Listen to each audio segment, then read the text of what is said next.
আমাকে কোন অ্যাঙ্গেল থেকে আপনার পিচ্চি মনে হয়? আমি সিগারেট দিয়ে কি করব না করব সেটা কি আমি তোকে দেবো নাকি? তুই তো দেখতে পিচ্ছি। আর এখানে তো একটু বুড়ো বয়স্ক লোক থাকে। এখানে তুই কি করছিস? দেখুন, আমি যথেষ্ট বড় হয়েছি। আপনি আমাকে একটি বলবেন না। আর এটা আমার নানা ভাইয়ের দোকান। এখানে আমার নানা ভাই কাজ করে। কিন্তু আমার নানা ভাইয়ের শরীরটা একটু খারাপ, তাই আমার নানা ভাই বাড়িতে বিশ্রাম করছে। আর আমি এখানেই ছিলাম, তাই আমি দোকান খুললাম।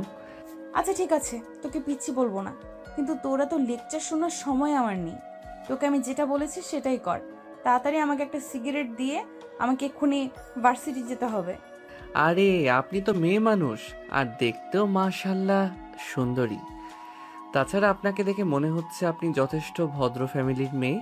তাহলে আপনি সিগারেট দিয়ে কি করবেন? আমার মেজাজটা এখন কিন্তু খুব বেশি খারাপ হয়ে যাচ্ছে। তোকে আমি কি বললাম, আর তুই আমার সঙ্গে কথা বলে কথা বলছিস? আমি তো শুধু তোকে এটাই বলেছি যে আমাকে একটা সিগারেট দিতে, কিন্তু তুই আমার সঙ্গে এত কথা বলছিস কেন? তুই জানিস আমি কে আর কি আমার পরিচয়? আপনার পরিচয় জেনে আমি কি করব? তাছাড়া আমি তো আর এখানে থাকি না যে আমি আপনার পরিচয় জানবো। তুই আমার পরিচয় জানিস না বলে আমার সঙ্গে এইভাবে কথা বলার সাহস পাচ্ছিস।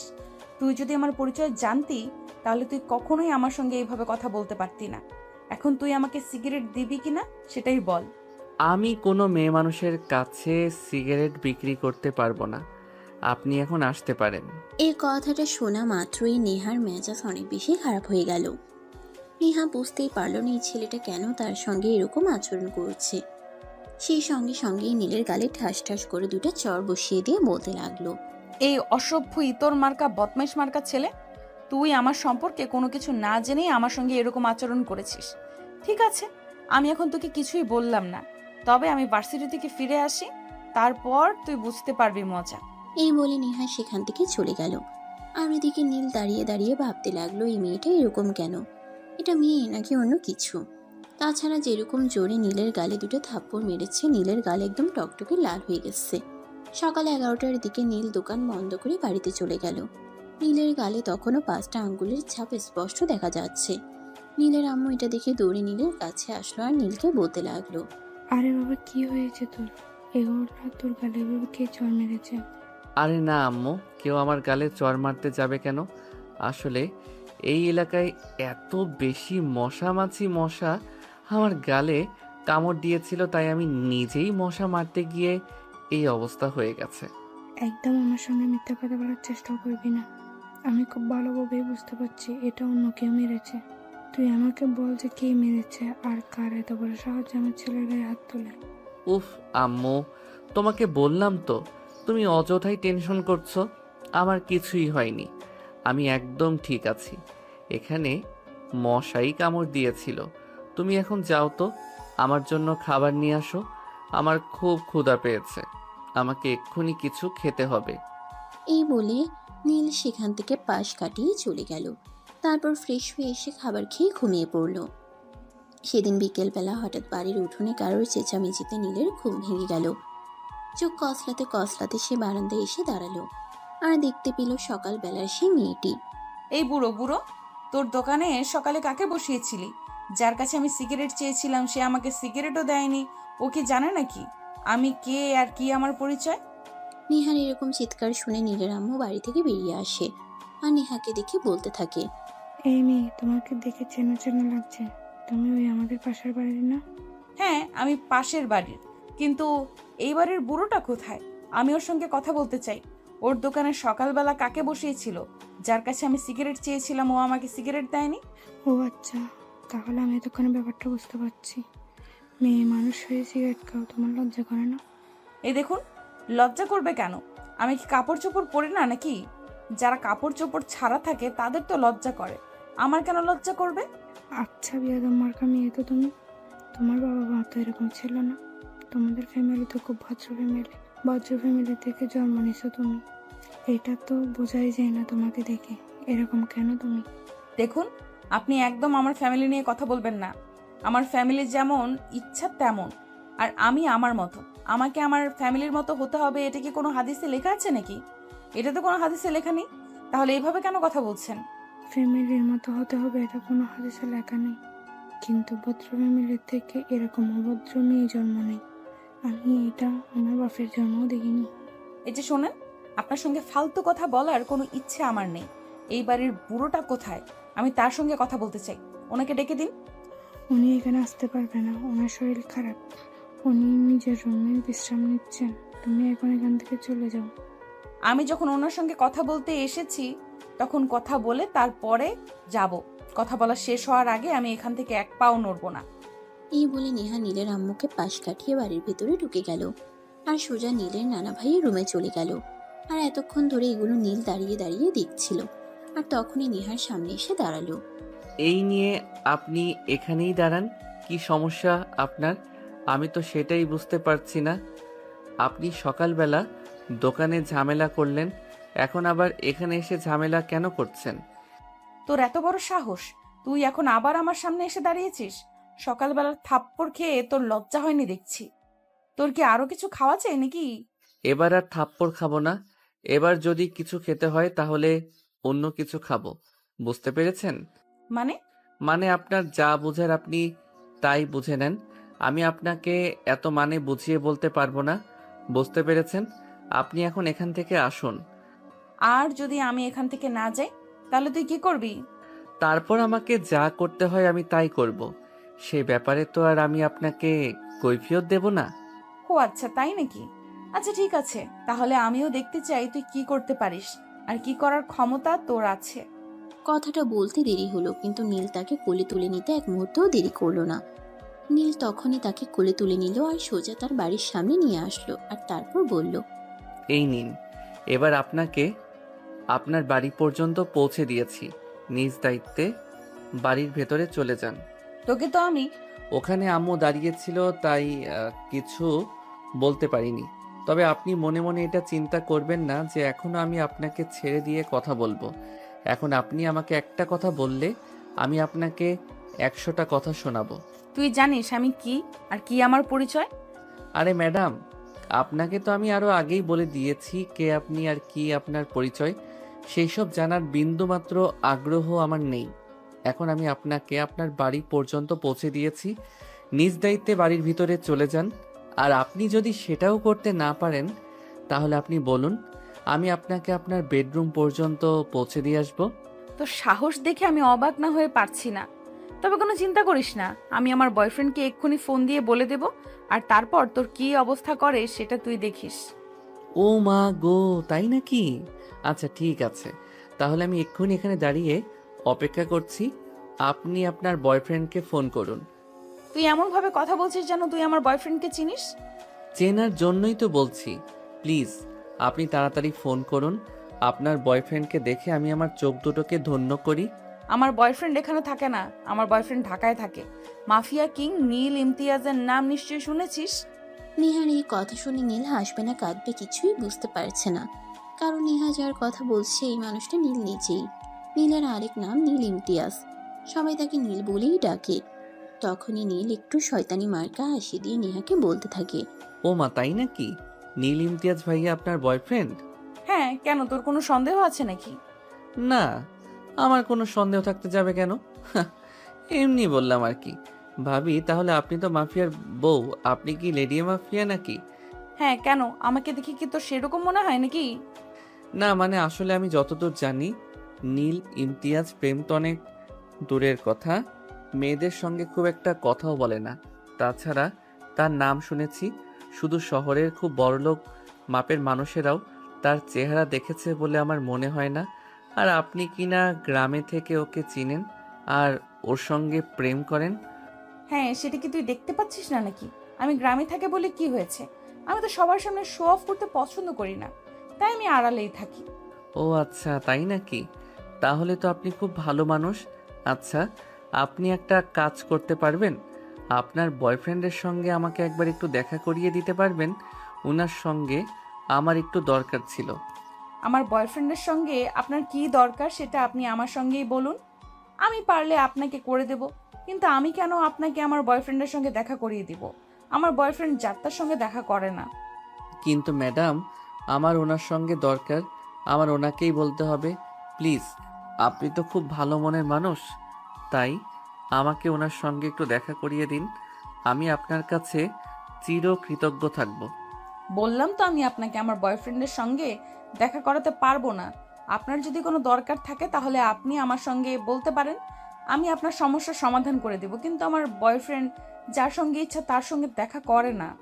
আচ্ছা ঠিক আছে, আপনি যদি আপনার বয়ফ্রেন্ডের সঙ্গে দেখা করিয়ে না দেন তাহলে আর কি করব। আচ্ছা, আমি তাহলে আসি।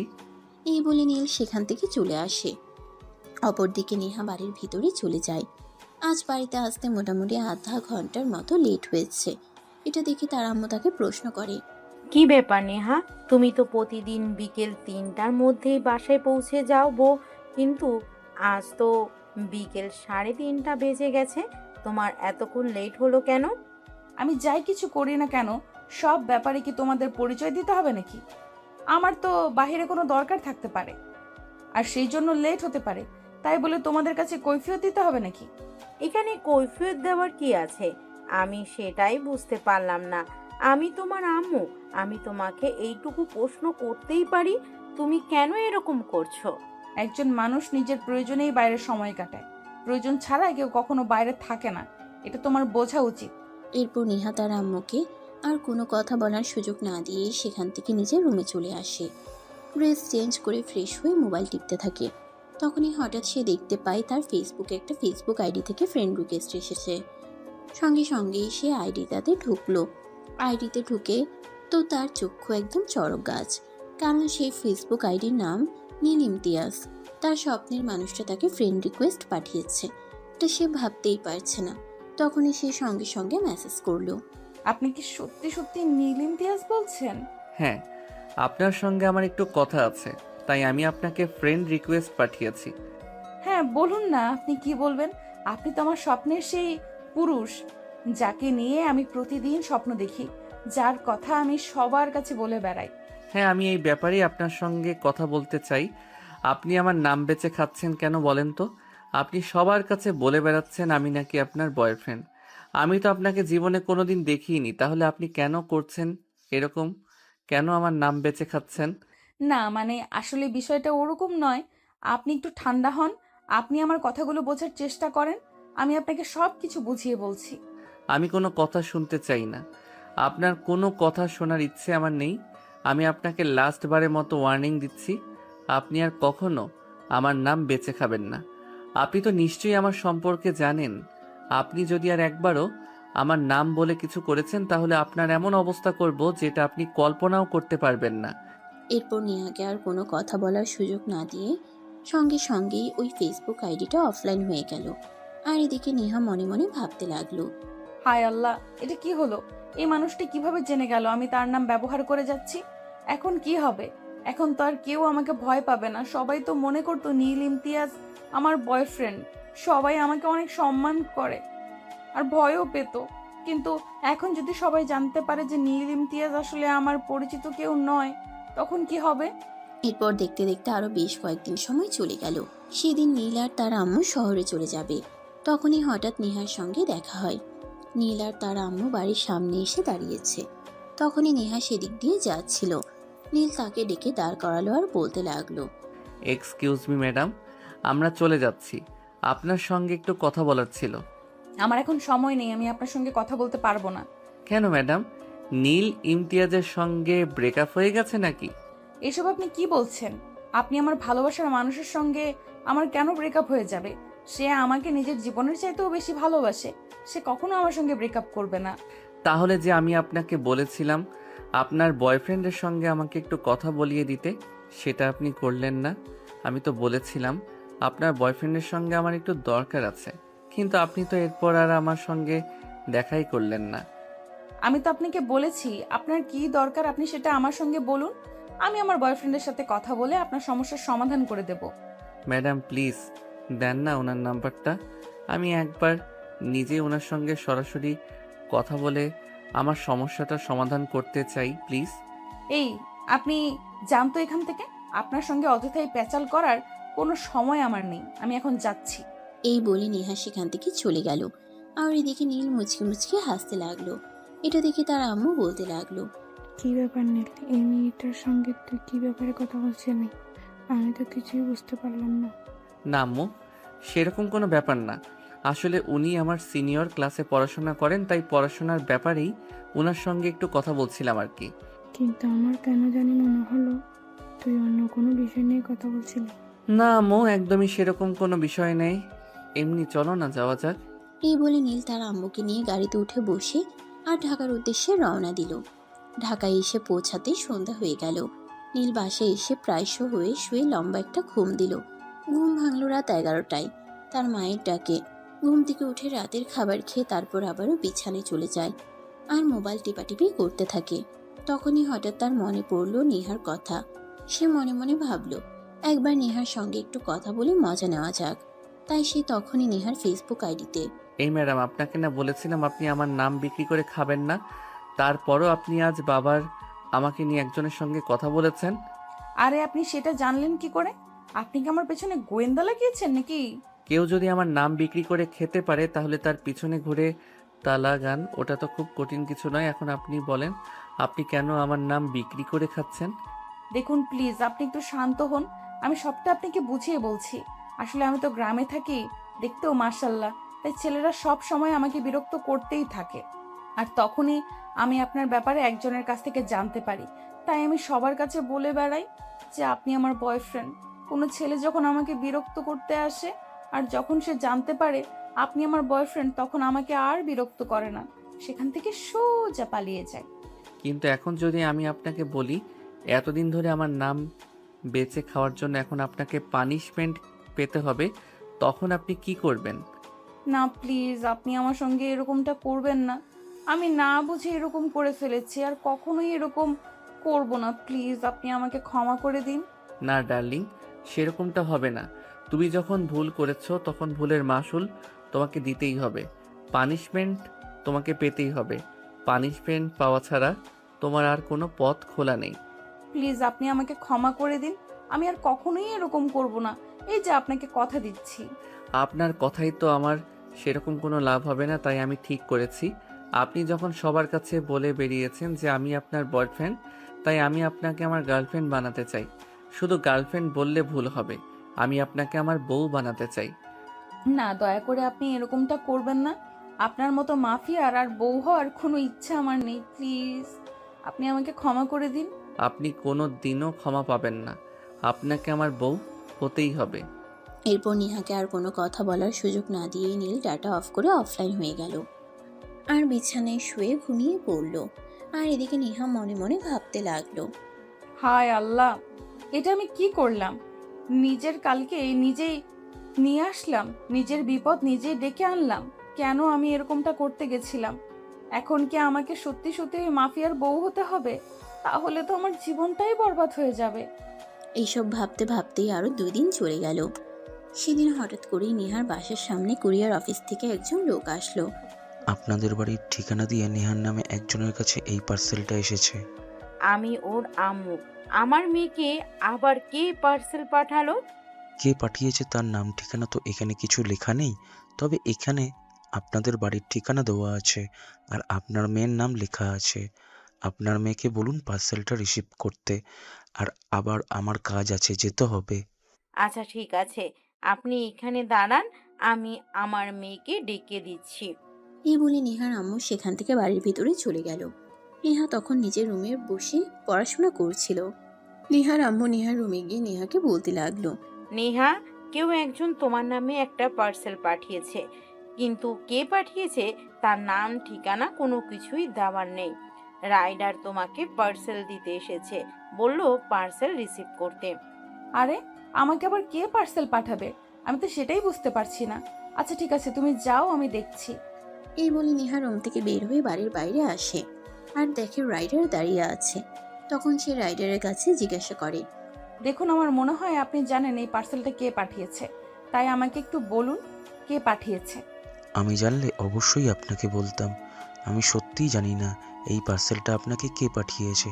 যাই হোক, আমি এখানে একটা সাইন দিয়ে দিন। আমার আবার অনেকগুলো পার্সেল জমা পড়ে আছে, ওইগুলো ডেলিভারি করতে হবে। আচ্ছা ঠিক আছে, দিন, আমি সাইন করে পার্সেল রিসিভ করছি। এই বলে নেহা রাইডারের কাছ থেকে পার্সেলটা রিসিভ করে নেয় আর বাসার ভিতরে চলে যায়। তখনই তার মনে কৌতূহল জাগলো, কে এই পার্সেলটা পাঠিয়েছে আর এর ভিতরে কি আছে। এইসব চিন্তা করতে করতে সে পার্সেলটা খুলতে লাগলো। পার্সেলটা খুলে এসে দেখতে পেল এর ভিতর একটা শাড়ি আর কিছু অর্নামেন্টস রাখা আছে। সে ভাবতেই পারছে না এগুলো। তখনই হঠাৎ তার মনে পড়লো কেউ হয়তো ভুল করে এগুলো তার ঠিকানায় পাঠিয়ে দিয়েছে। যাই হোক, যদি এরকমটাই হয় তাহলে কেউ না কেউ তো অবশ্যই যোগাযোগ করবে। এগুলো ভাবতে ভাবতেই নেহা পার্সেলটা রেখে দিল। সেদিন রাতের বেলা হঠাৎ করেই তার আম্মুর ফোনে একটা নাম্বার থেকে ফোন আসলো। নেহা ফোনটা রিসিভ করতে অপর প্রান্ত থেকেই শুনতে পেল।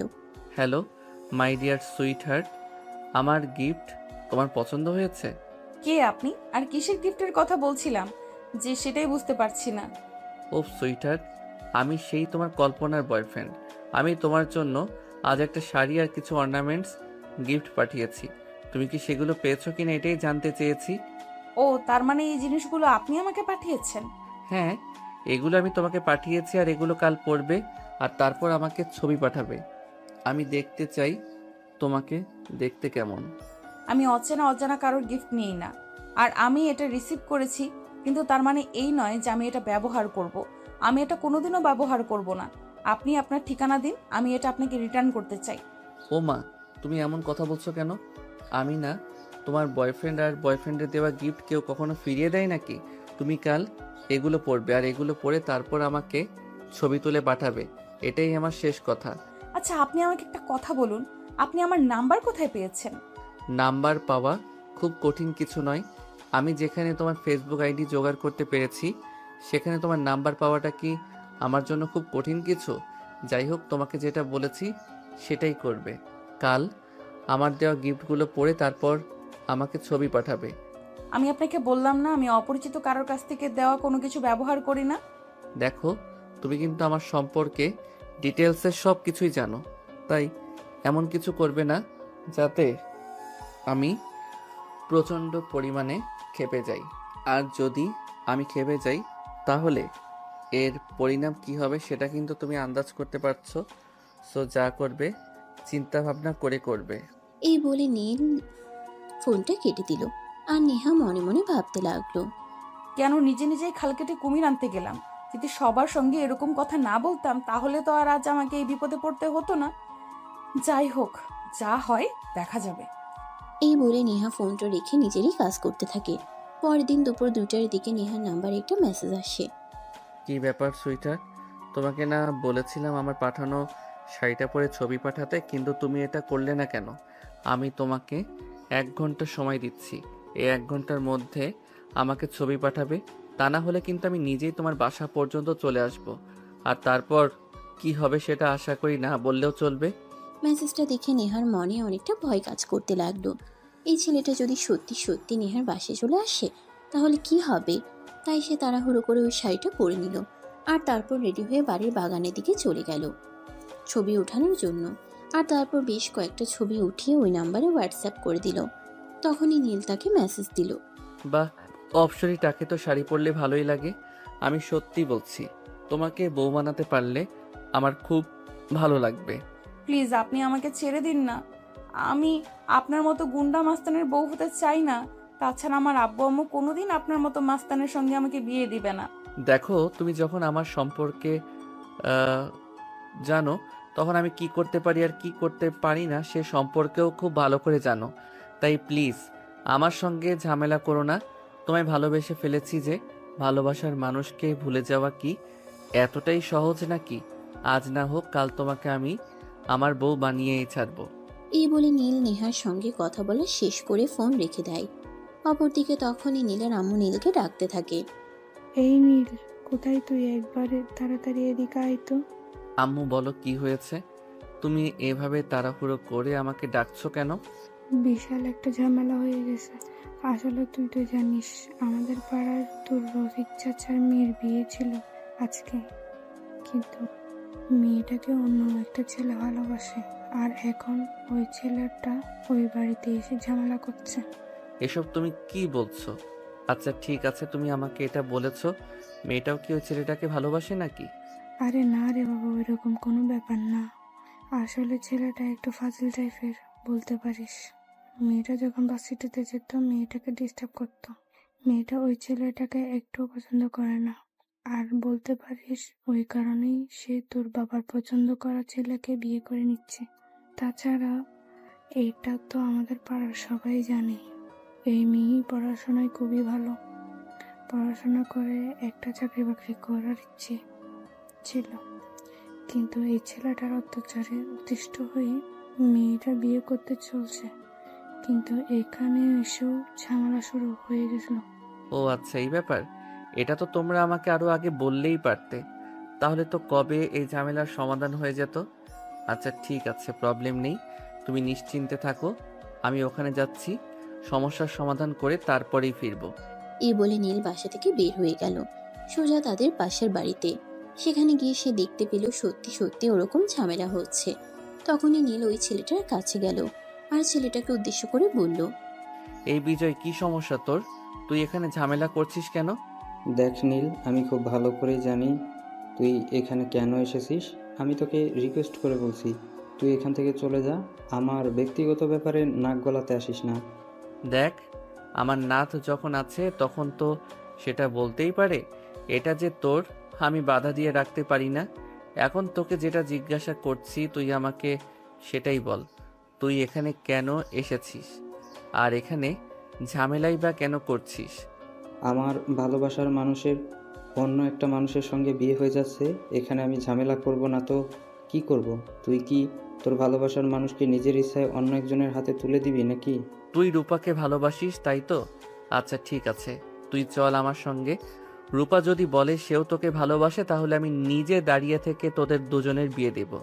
কিন্তু যদি রূপা একটাবার অস্বীকার করে যে সে তোকে ভালোবাসে না, তাহলে তোর কি পরিণাম হবে সেটা তুই ভাবতেও পারছিস না। এই বলে নীল বিজয়ের হাত ধরে টানতে টানতে বাড়ির ভেতরে নিয়ে গেল, যেখানে রূপা বসেছিল। ঠিক ওই ঘরটায় রূপা তাদের দুজনকে এভাবে রুমে ঢুকতে দেখে অনেকটা ভয় পেয়ে যায় আর তাড়াহুড়ো করে বিছানা থেকে নেমে দাঁড়ায়। এই রূপা, তুই কি বিজয়কে ভালোবাসিস? একদম সত্যি কথা বলবি। আর আমার সঙ্গে মিথ্যে কথা বলে এর পরিণাম কি হয় সেটা তো তুই খুব ভালো করে জানিস। নীল ভাইয়া, এইসব তুমি কি বলছো? এই পকেটের ছেলেকে আমি কেন ভালোবাসতে যাব? তুমি তো জানোই আমার কত স্বপ্ন ছিল পড়াশুনো শেষ করে বাবা মায়ের পাশে দাঁড়াবো। কিন্তু এই ছেলেটা ইদানিং আমাকে এত পরিমাণ বিরক্ত করা শুরু করে দিয়েছে যে আমার ভার্সিটি যাওয়া বন্ধ হওয়ার উপক্রম। তাই তো আমি বাবা মায়ের পছন্দ করা ছেলেকে বিয়ে করতে চলেছি, আর এখানে এসে ঝামেলা শুরু করে দিয়েছে। কিন্তু বিজয় তো বলছে বিজয় নাকি তোকে ভালোবাসে, আর তোদের মধ্যে নাকি ভালোবাসার সম্পর্ক আছে। না নীল ভাইয়া, ও একদম মিথ্যে কথা বলছে। ওর সঙ্গে আমার কেন ভালোবাসার সম্পর্ক থাকতে যাবে? তাছাড়া তুমি তো পাড়াতেই থাকো, কখনো কি আমার সম্পর্কে এরকম কোনো কথা শুনেছো যে আমি কোনো ছেলের সঙ্গে প্রেম করে বেড়াচ্ছি? হ্যাঁ, এটা আমি খুব ভালো করেই জানতাম, তাই আমি বিজয়ের সামনে তোকে দিয়ে এটা বলাতে চেয়েছিলাম। তাই বিজয়কে এখানে নিয়ে এসেছি। রফিক চাচা, আপনি আপনার মেয়ের বিয়ে শুরু করেন, এরপর যদি কোনো ঝামেলা হয় সেটা আমি সামলে নেব। বিজয়, তুই চল আমার সঙ্গে। না, আমি যাব না এখান থেকে। আমি কোনোভাবেই যাব না। আমার ভালোবাসার মানুষ আমাকে ছেড়ে অন্য একজনের কাছে চলে যাবে, এটা আমি দাঁড়িয়ে দাঁড়িয়ে দেখতে পারবো না। আমি আমার ভালোবাসার মানুষকে কোনোভাবেই হারাতে পারবো না। রূপা কি বলেছে সেটা তুই শুনতে পাসনি নাকি? রূপা তার বাবা মায়ের হয়ে মিথ্যা কথা বলেছে, কিন্তু রূপাকে আমি ভালোবাসি আর সেও আমায় ভালোবাসে। আমি রূপাকে এখান থেকে নিয়ে তারপর যাব। রূপাকে ছাড়া আমি এখান থেকে এক চুলও নড়ব না। আমি বুঝতে পেরেছি, এভাবে কাজ হবে না। এই বলে নে তখনই আর এক মুহূর্তও দেরি না করে বিজয়কে মারতে শুরু করে। এমন মার মারে বিজয় উঠে দাঁড়ানোর শক্তি পর্যন্ত রাখে না, আর তারপর সেখান থেকে সোজা হসপিটালে পাঠিয়ে দেয়। আর এদিকে রূপার বিয়েও প্রায় শেষের পথে। তখনই নীল আবার রূপার সঙ্গে দেখা করতে আসে। রূপা, ঝামেলা সব শেষ করে দিয়েছি, এখন তুই নিশ্চিন্ত মনে শ্বশুর বাড়ি যেতে পারিস। বিজয় আর কোনোদিন তোর সামনে এসে দাঁড়ানোর সাহসটাও দেখানোর সাহস পাবে না। তোমাকে অসংখ্য ধন্যবাদ নীল ভাইয়া, তুমি না থাকলে আজ হয়তো আমার বিয়েটাই হতো না, আর সারা জীবন হয়তো আমাকে একটা সমস্যার সম্মুখীন হয়ে বেঁচে থাকতে হতো। আরে ধন্যবাদ দেওয়ার কি আছে, তুই তো আমার বোনের মতোই। আর ভাই হয়ে বোনের এইটুকু উপকার যদি করতে না পারি তাহলে আমি কেমন? আচ্ছা ঠিক আছে, এখন তুমি নিশ্চিন্ত মনে শ্বশুর বাড়ি যাও। এই বলে নীল বাড়িতে ফিরে আসে, আর বাড়িতে ফিরে আসতেই তার আম্মু তাকে বলতে থাকে। কি ব্যাপার নীল, ঝামেলা শেষ করে এসেছিস তো? এখন নিয়ে আবার পরিবর্তে অন্য কোনো ঝামেলা হবে না তো? না, একদমই না। আর তুমি তো তোমার ছেলের সম্পর্কে খুব ভালো করেই জানো। তোমার ছেলে যখন কোনো সমস্যার সমাধান করতে যায়, তখন সেটা সমাধান না হওয়া পর্যন্ত সে এর পিছু ছাড়ে না। হ্যাঁ, সেটাই তো আমি জানি, আর জানি বলেই তো তোকে পাঠাইছি। আচ্ছা ঠিক আছে, এখন নিজের রুমে গিয়ে বিশ্রাম কর, আমি তোর খাবার পাঠিয়ে দিচ্ছি, খাবারটা খেয়ে নিস। নীল তখন কোনো কথা না বলে নিজের রুমে চলে গেল। কিছুক্ষণ পর তার আম্মু তার ছোট বোনকে দিয়ে তার জন্য খাবার পাঠায়। অপরদিকে নীল নেহাকে মেসেজ করছিল। আমার জান পাখিটা কি করছে? মেসেজটা নেহার কাছে পৌঁছানোর আগেই নীলের ছোট বোন প্রিয়া সেটা দেখে ফেলে। কি ব্যাপার, আমার হাবাগোবা ভাইটাও দেখছি প্রেম করতে শুরু করেছে নাকি? ওই দেখো, একদম বেশি কথা বলার চেষ্টা করবি না। আমি প্রেম করতে যাব কেন? আর তোকে কে বলেছে আমি প্রেম করছি? এই তো আমি দেখতে পেলাম তুমি কাউকে কিছু একটা মেসেজ করলে, আর আমাকে দেখিয়ে তাড়াহুড়ো করে মোবাইলটা লুকিয়ে ফেললে। এটা মানুষ তখনই করে যখন মানুষ কারোর প্রেমে পড়ে। দেখ, একদম বেশি বাল পাকনামো করবি না, তাহলে কিন্তু চটকনা মেরে তোর সব কটা দাঁত ফেলে দিব বলে দিলাম। এত কথা বলতে তোকে কে বলেছে? আরে ভাই, আমি এত কথার কথা বললাম। আচ্ছা প্লিজ একবার দেখা না, আমার হবু ভাবিটাকে দেখি। আমার হবু ভাবিটা কতটা সুন্দর, যার মুখ থেকে আমার ভাই তার প্রেমে পড়ে গেছে, যেখানে কিনা আমার ভাই কোনো মেয়ের সঙ্গে নিজে থেকে কথাই বলতে চায় না। তুই যাবি এখান থেকে না মাইর খাবি? কোনটা করবি তুই? সেটাই ঠিক কর। এখানে দাঁড়িয়ে থেকে মায়ের খাওয়ার কোনো ইচ্ছে নেই, আমি এখান থেকে চলে যাচ্ছি। এই বলে প্রিয়া সেখান থেকে চলে গেল, আর নীল খাবার খেয়ে বিশ্রাম নিতে লাগলো। পরদিন সকালবেলা ঘুম থেকে উঠে প্রিয়া নীলকে ডাকতে থাকে। ওই ভাইয়া, ভাইয়া কোথায় তুই? এখনো ঘুম থেকে উঠছিস না কেন? তাড়াতাড়ি একটু ঘুম থেকে ওঠ, আমাকে কলেজে পৌঁছে দিবি। সাত সকালবেলা আমার ঘুমের 12টা না বাজালে তোর ভালো লাগে না বুঝি? কেন তুই আমাকে ঘুম থেকে ডেকে তুলেছিস? তুই তো খুব ভালো করে জানিস সকাল সকাল আমি ঘুম থেকে উঠতে পারি না। আরে ভাইয়া, আমাদের ড্রাইভার আঙ্কেলের শরীরটা আজকে ভালো নেই, তাই উনি আমাকে কলেজে পৌঁছে দিতে পারবেন না। তো কি হয়েছে? আজ কলেজে যেতে হবে না? একদিন কলেজে না গেলে সেরকম কোনো ক্ষতি হবে না। আরে ভাইয়া, তুই জানিস না আগামী সপ্তাহ থেকে আমার পরীক্ষা শুরু হতে চলেছে। এখন প্রত্যেকটা ক্লাস করা আমার জন্য খুবই ইম্পর্ট্যান্ট, তাই একটু তুই আমাকে আজ কলেজে পৌঁছে দিয়ে আয়। ধুর, একটু শান্তি মতো ঘুমাতেও দিলি না। আচ্ছা ঠিক আছে, যা রেডি হ, আমি আসছি। এই বলে নীল বিছানা থেকে নেমে ফ্রেশ হয়ে নিল। তারপর প্রিয়াকে নিয়ে তার কলেজে চলে আসলো। প্রিয়া গাড়ি থেকে নামার পর নীল গাড়ি থেকে নামলো। তখনই হঠাৎ কলেজে কিছু বখাটে ছেলে প্রিয়াকে উদ্দেশ্য করে বলতে থাকলো। ওই সুন্দরী, কি ব্যাপার? প্রতিদিন তো ড্রাইভার নিয়ে কলেজে আসিস, আর আজ দেখছি একদম বয়ফ্রেন্ড নিয়ে চলে এসেছিস। দেখ, একদম মুখ সামলে কথা বলবি। তারপর প্রিয়া কিছু বলতে চাইলে নীল তাকে কিছু বলতে না দিয়ে ক্লাসরুমে চলে যেতে বলে, আর প্রিয়াকে এটাও বলল যে সে এই ব্যাপারটা দেখে নেবে। এদিকে প্রিয়া তার ভাইয়ার কথা অক্ষরে অক্ষরে পালন করে, তাই সে কোনো কথা না বলে চুপচাপ নিজের ক্লাসরুমে চলে গেল। আর এদিকে বগাটে ছেলেগুলো প্রিয়াকে দেখে হাসতে লাগলো। ছেলেগুলোর সামনে দাঁড়িয়ে বলতে লাগলো। কি ব্যাপার, তোমরা ওকে নিয়ে এভাবে মজা করছো কেন? মজা করব না তো কি করব? এতদিন তো ড্রাইভার নিয়ে কলেজে আসতো, আর আজ একদম বয়ফ্রেন্ড নিয়ে কলেজে চলে এসেছে। আমরা যে কলেজে এত সুন্দর হ্যান্ডসাম ছেলেগুলো রয়েছে, আমাদের দিকে একবার পাত্তাও দেয় না, আর সেখানে কি না বাইরে থেকে বয়ফ্রেন্ড নিয়ে আসে। তোমরা কি করে জানলে যে আমি ওর বয়ফ্রেন্ড হই? এখানে জানা আর বোঝার কি আছে, দেখেই মনে হচ্ছে। দেখো, চোখের দেখা সবসময় ঠিক হয় না, লোকের দেখাই ভুল থাকতে পারে।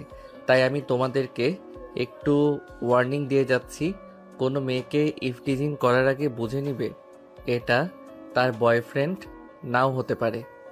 আর ইফটিজিং করবেই বা কেন? তোমরা তো কলেজে পড়াশোনা করতে এসেছো, এখানে কোনো মেয়েকে টিচ করার অধিকার তো তোমাদের নেই। নীলের এই কথাটা শুনেই উপস্থিত সবকটা ছেলে হু হু করে হাসতে লাগলো আর বলতে লাগলো, এই রাত শুনেছিস কি বলেছে? কলেজের সিনিয়র। আমরা বুঝতে পেরেছো? এখানে আমরা কি করবো না করবো সেটা আমাদের ব্যক্তিগত ব্যাপার। এখানে আমাদের সঙ্গে নাক গলাতে এসো না। আরে ভাই, আমি তোমাদের সঙ্গে নাক গলাতে কেন যাব? শুধু তোমাদেরকে ছোট্ট একটা ভুল ধরিয়ে দিতে চাই। তোমরা হয়তো জানো না কার সঙ্গে তোমরা টিচ করছো। ওমা, তাই নাকি? তাহলে তুই বলে দে আমরা কার সঙ্গে টিচ করছি। আমি বললে তো তোমাদেরকে এখানে বলতে পারবো না। আমি যদি তোমাদেরকে এটা বলি তাহলে তোমাদেরকে আমার সঙ্গে একটু বাইরে যেতে হবে, কারণ এটা তো কলেজ ক্যাম্পাস, এটা শিক্ষা প্রতিষ্ঠান। এখানে সবাই শিক্ষা গ্রহণ করতে আসে, কুশিক্ষা নয়। ও তাই নাকি? আচ্ছা ঠিক আছে, চলো তাহলে। হুম, চলো আমার সঙ্গে। এই বলে নীল ওই ছেলেগুলোকে নিয়ে সোজা একটা খোলা মাঠে চলে আসলো। ছেলেগুলো গাড়ি থেকে নেমে চারপাশটা একবার ভালো করে দেখে নিল, আর তারপর নীলের দিকে তাকিয়ে বলতে লাগলো, এই তুই আমাদেরকে এখানে নিয়ে এসেছিস কেন? ও মা, তোমরাই না একটু আগে বললে কার সঙ্গে টিচ করছো এটা জানতে চাও। এটা জানানোর জন্যই তো আমি তোদেরকে এখানে নিয়ে আসলাম। এটা একটা খোলা মাঠ। আমার চোখ দুটো একদম সম্পূর্ণ ঠিক আছে, আমি নিজেও দেখতে পাচ্ছি এটা একটা খোলা মাঠ। আর তোমাদেরকে এখানে এই জন্য নিয়ে এসে যে এখানে চারপাশে কেউ নেই, এখানে তোমাদের সঙ্গে যাই কিছু করি না কেন তার স্বাক্ষর প্রমাণ দেওয়ার জন্য কেউ থাকবে না। মানে তুই কি বলছিস? আমি তো কিছুই বুঝতে পারছি না। কিছুই বুঝতে হবে না, আমি তোমাদেরকে বুঝিয়ে দিব। এই বলে নীল সবকটাকে ইচ্ছে মতো পেটাতে শুরু করলো। মার খেয়ে সবকটার অবস্থা একদম দফা রফা। সবগুলোকে ইচ্ছা মতো মার দিয়ে তারপর নীল বলতে লাগলো, ঢাকা শহরে থাকিস যখন, তখন নীল ইমতিয়াজের নাম নিশ্চয়ই শুনেছিস, তাই না? হ্যাঁ, কিন্তু তার সঙ্গে আপনার কি সম্পর্ক? আমি নীল ইমতিয়াজ, আর আমার বোনের সঙ্গে তোরা টিচ করার চেষ্টা করিস। বস, আমাদের ভুল হয়ে গেছে, প্লিজ আপনি আমাদেরকে ক্ষমা করে দেন। আমরা আর কখনো এরকম করব না। আপনার বোনকে আমরা নিজের বোনের মতো দেখব। এখন থেকে আপনার বোনকে সবসময় আমরা পাহারা দিয়ে রাখব। প্লিজ আপনি আমাদের ক্ষমা করে দিন। আমরা আপনাকে চিনতে পারিনি। তাহলে এই কথাটা সবসময় মাথায় রাখবি। আমি নীল ইমতিয়াজ, আর আমার বোনের সঙ্গে তারা ইভটিজিং করার চেষ্টা করিস। আজকের পর যদি কখনো শুনেছি আমার বোন বাসা থেকে বের হওয়ার পর আর বাসায় পৌঁছানো পর্যন্ত কোনো জায়গায় কোনোভাবে ঝামেলায় পড়েছে, তাহলে এর পরিণাম কিন্তু তোদেরকে ভোগ করতে হবে, এটা মনে রাখিস। ভাই, আপনি কোনো চিন্তা করবেন না। আপনার বোন মানে আমাদের সবার বোন। আমরা সবাই তাকে সেফটি দেওয়ার চেষ্টা করব। আমরা নিজ দায়িত্ব থেকে কলেজ থেকে বাসা পর্যন্ত পৌঁছে দেবো। আর এর মধ্যে যদি কেউ তাকে ডিস্টার্ব করে তাহলে তাকে বুঝিয়ে দেবো যে প্রিয়া নীলা ইমতিয়াজের বোন। ঠিক আছে, তাহলে এটা সব সময় মাথায় রাখবি। এই বলে নীল সেখান থেকে ওই ছেলেগুলোকে ডাক্তারের কাছে নিয়ে গেল। তারপর তাদেরকে ট্রিটমেন্ট করিয়ে বাড়িতে পাঠিয়ে দিয়েছে। ও বাড়িতে চলে আসলো। অপরদিকে পরের দিন সকালবেলা যখন প্রিয়া কলেজে গেল, তখন সবগুলো ছেড়ে দৌড়ে এসে প্রিয়ার পায়ে পড়ে যায় আর প্রিয়ার পায়ে জড়িয়ে ধরে বলতে থাকে, প্রিয়া বোন আমার, আমাদেরকে ক্ষমা করে দাও। আমরা তোমার সঙ্গে এতদিন যা কিছু করেছি না জেনে করেছি, তুমি আমাদেরকে নিজের ভাই মনে করে ক্ষমা করে দাও। এখন থেকে তোমার প্রোটেক্টরের ব্যবস্থা আমরা করব। আরে তোমরা কি করছো? তোমরা আমার পায়ে জড়িয়ে ধরেছো কেন? প্লিজ আমার পা ছাড়ো আর দূরে গিয়ে কথা বলো। না বোন, তুমি আমাদেরকে যতক্ষণ এটা বলবে যে তুমি আমাদেরকে ক্ষমা করেছো, ততক্ষণ পর্যন্ত আমরা তোমার পা ছাড়বো না। তুমি আগে আমাদেরকে এটা বলো যে তুমি আমাদেরকে ক্ষমা করে দিবে, তাহলে আমরা তোমার পা ছেড়ে সরে দাঁড়াও। আর তা না হলে এখানেই তোমার পা জড়িয়ে ধরে দাঁড়িয়ে থাকবো। প্লিজ বোন, আমরা আমাদেরকে ক্ষমা করে দাও, আমরা বুঝতে পারিনি। আচ্ছা ঠিক আছে, যাও, আমি তোমাদেরকে ক্ষমা করে দিলাম। তবে একটা কথা আমি তোমাদেরকে বলে দিচ্ছি, আমার ভাইয়ার জন্য তোমরা আমাকে নিজের বোন মনে করছো, কিন্তু অন্য মেয়েদের সঙ্গে ঠিকই ইফটিজিং করবে। এটা কিন্তু আমি জানি। তোমরা যেমন আমাকে নিজের বোনের পরিচয় দিয়েছো, তেমন আমার মতো অন্য একটা মেয়েকেও কিন্তু নিজের বোনের মতোই দেখতে হবে। কখনো কোনো মেয়ের সঙ্গে ইফটিজিং করতে পারবে না। ঠিক আছে বোন, তাই হবে। তুমি যা বলবে আমরা তাই করব। কিন্তু তারপরও তুমি আমাদেরকে ক্ষমা করে দাও। আচ্ছা ঠিক আছে, যাও, আমি তোমাদেরকে ক্ষমা করে দিলাম। এবার আবার পথ থেকে সরে দাঁড়াও, আমার ক্লাসে টাইম হয়ে গেছে, ক্লাসে যেতে হবে। এই বলে ওই ছেলেগুলোকে পাশ কাটিয়ে প্রিয়া নিজের ক্লাসরুমে চলে গেল। এদিকে 2 দিন কেটে গেল, নেহাকে নীল ফোন করে না। তখনই হঠাৎ নেহার কেমন যেন একটা ফিল হলো। নেহা মনে মনে ভাবতে লাগলো, ওই ছেলেটা কেন আজ 2 দিন ধরে আমাকে ফোন করছে না? তবে কি ছেলেটার কোনো সমস্যা হয়েছে নাকি? আমি নিজেই একবার ফোন করে দেখি না কি হয়েছে। এই কথাটা মনে মনে ভেবে নেহা তখনই নীলের নাম্বারে ফোন দেয়। 2-3 বার রিং হওয়ার পরই ফোনটা রিসিভ করে, কিন্তু ওই দিন ফোনটা রিসিভ করে প্রিয়া। আসলে নীল নিজের মোবাইলটা রেখে বাড়ির বাইরে গিয়ে একটু কাজ করছিল, আর এদিকে ফোনটা বাজতেছে দেখে প্রিয়া এসে ফোনটা রিসিভ করে। হ্যালো, আসসালামু আলাইকুম, কে বলছেন?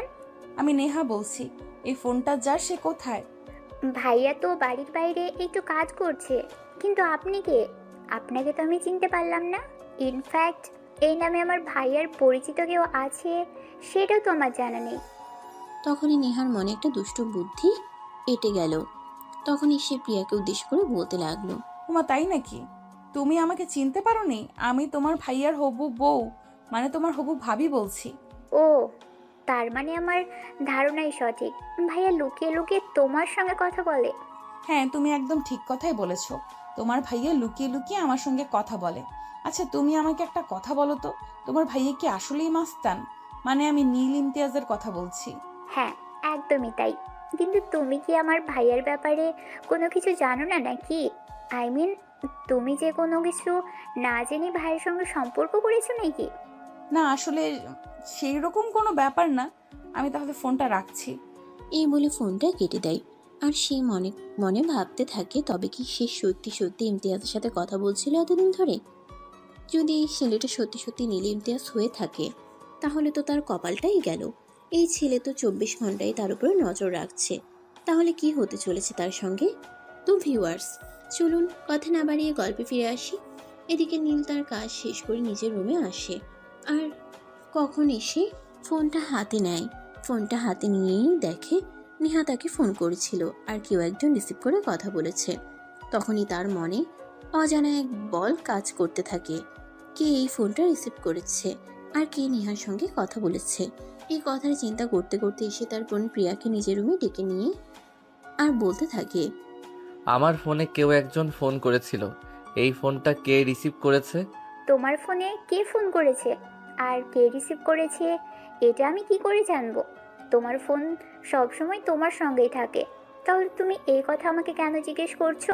আমি আমার ফোনটা রুমে রেখে একটু বাড়ির বাইরে কাজ করতে গিয়েছিলাম। তখনই আমার ফোনে কেউ একজন ফোন করে, আর এই ফোনটা কেউ রিসিভ করেছে। আমাকে সত্যি কথা বল, আমার মনে হয় এই ফোনটা তুই রিসিভ করেছিলি। আরে না ভাইয়া, একদমই নয়। আমি কেন তোর ফোন রিসিভ করতে যাব? আমি একদম তোর ফোন রিসিভ করিনি। তাহলে ফোনটা কে রিসিভ করেছে? আম্মু তো বাড়িতে নেই, আম্মু তো ছোট খালামণির বাড়িতে গেছে। তাহলে কি ভূতে এসে ফোনটা রিসিভ করেছে নাকি? ওটা আমি কি করে বলবো? আমি ওসব ব্যাপারে কোনো কিছুই জানি না। এই বলে প্রিয়া সেখান থেকে চলে গেল। আর এদিকে নীল বিছানার উপর বসে থেকে ভাবতে লাগলো কে কে নেহার ফোন রিসিভ করেছিল। এসব কথা ভাবতে ভাবতে নীল আবারও নেহার নাম্বারে ফোন দেয়।